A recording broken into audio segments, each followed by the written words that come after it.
आदमी भी पूछ रहा है इतना पैसा कहां से ला रहे हैं? पैसा सरस्वती से ला रहे हैं।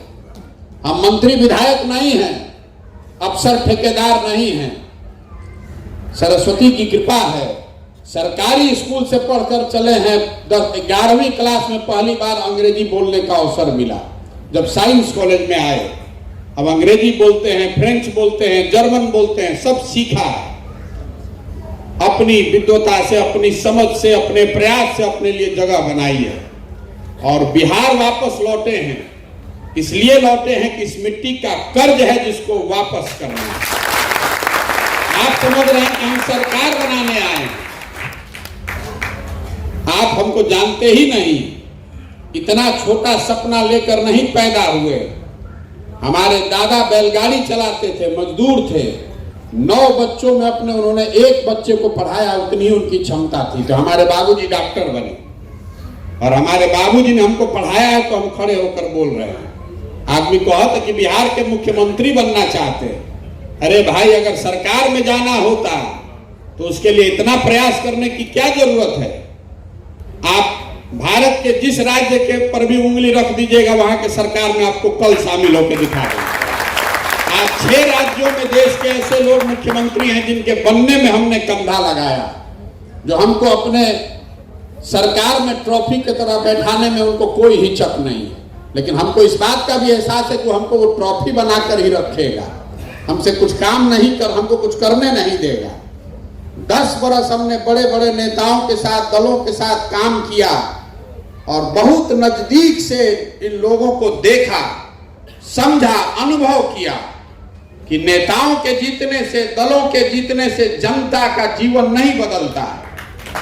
आपको, हमको लगता है ऐसा कि हमारा नेता जीत गया, हमारा दल जीत गया, हमारी विचारधारा जीत गई। जो जीत गया वो चला गया। आपकी और आपकी किस्मत, आपके पराक्रम, आपके प्रयास, आपके बुद्धि पर ही निर्भर करती है। इसीलिए 2012-2021 में जब बंगाल और तमिलनाडु का चुनाव का परिणाम आया, दोनों जगह जीते, तब मैंने घोषणा की कि अब ये जीवन में काम नहीं करेंगे। क्यों नहीं, क्यों छोड़ा उस काम को? उसी काम को करके इतना नाम कमाए हैं। लोग आपको ये भी बताते हैं कि उस काम को करने के लिए, सलाह लेने के लिए हमसे लोग 2-4 करोड़ नहीं, सैकड़ों करोड़ रुपया हमको देता है। इतना पैसा, इतना नाम क्यों छोड़े? इसलिए छोड़े कि हमको इस बात का एहसास हुआ कि अगर भगवान ने हमको शक्ति बुद्धि दी है तो मुझे कुछ ऐसा करना चाहिए जिससे लोगों की जिंदगी बदले। नेताओं की जिंदगी बदलने से कुछ नहीं होने वाला। और ऐसा नहीं है, बहुत आदमी को लग रहा है कि अरे भाई काल तक तो हाउ पार्टी के काम करते रहना, बाग के बिहार में घूम रहे हैं। ऐसी बात नहीं है।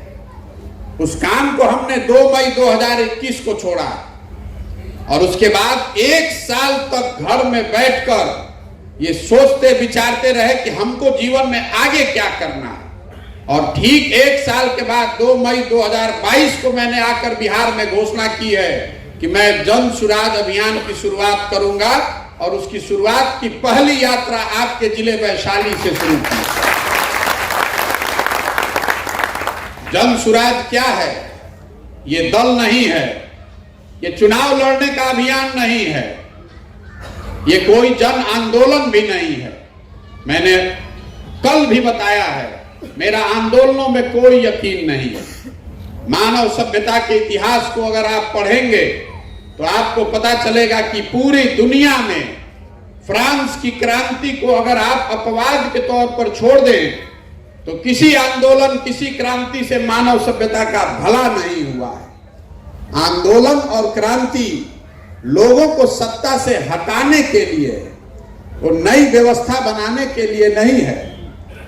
आंदोलन ऐसा तेज हथियार है जिससे आप बड़े से बड़े वृक्ष को काट सकते हैं, लेकिन कितना भी तेज हथियार होगा तो उससे पौधे को वृक्ष नहीं बनाया जा सकता है।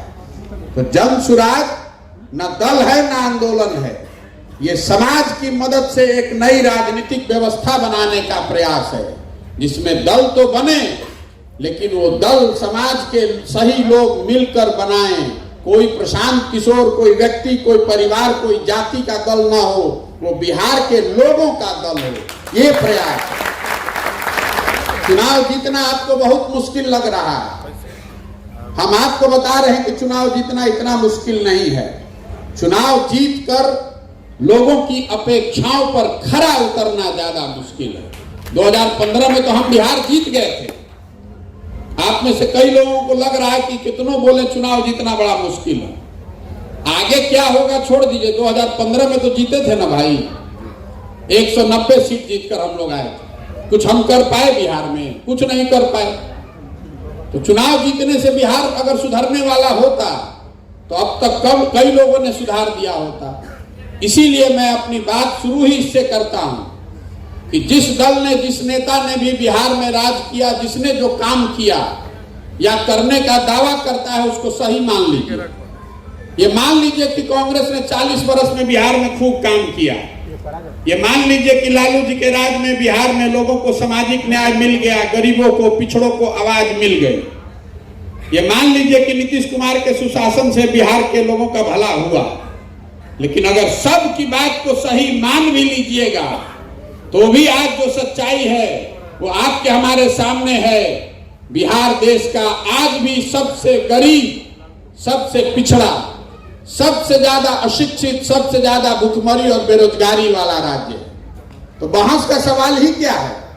क्यों टाइम इस पे वेस्ट करते हैं कि किसने काम किया, किसने नहीं किया? हम कह रहे हैं कि भाई जिसने जो काम किया उसके लिए उसको प्रणाम कर रहे हैं। जो काम करने का दावा कर रहा है उसके लिए भी उसको प्रणाम कर रहे हैं।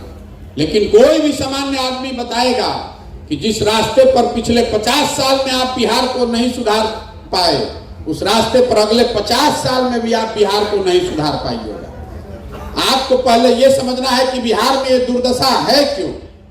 बिहार में ये दुर्दशा के जड़ में जो बात है वो लोगों की अपनी जो समस्या है उस पर वोट न देना। देखिए